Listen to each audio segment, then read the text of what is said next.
menjadi suri rumah. Bye-bye. Cepatlah kata-kata untuk saya. Kata-kata Kata-kata apa? cakap I love you. Kata-kata untuk saya. Kata-kata selamat maju jaya. Comel lagi? Comel lah. Bagilah luahan hati lagi. Tak tahu. Mana boleh, kena fikir. Dia apa? Dah cakap dah, rahsia.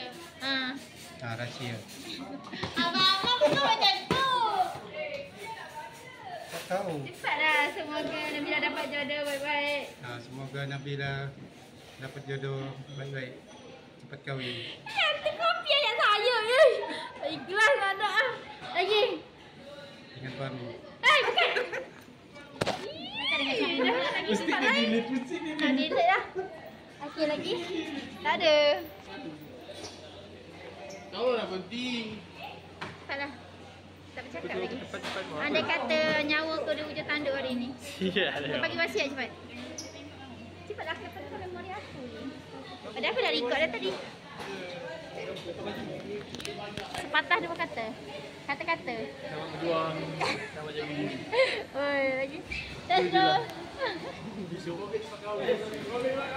Tak ada mana je. Cepat dah satu kata. Asal? Sepatah dua kata. Pasal dua kata.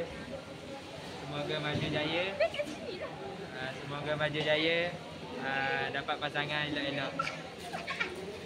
Sangat elok kau ni memang. Apa? Ada banyak? Fadli, sini kau. Kau taruh kata, kau tak berkata-kata pun lagi. Kata aku tak pandai ayat. Tak ada. Ayat biasa je cepat. Ayat ikhlas dari hati. Cepat. Cepat Madin, tak balik. Sabar Man. Duduklah. Janganlah macam banyak aku cakap. Setan punya budak. Tengok deh, putih. Ada setan, ramai setan. Dah keluar aku, dah keluar. Dia dah keluar aku kat depan. Mana ada? Saya tak guna betul lah Jihan ni. Kau siapa kat depan ni? Ya Allah, apron siapa ni? Teruk lah ni. Patah dua kata. Patah dua kata. Semoga berjaya masa hadapan. Cari suami yang baik.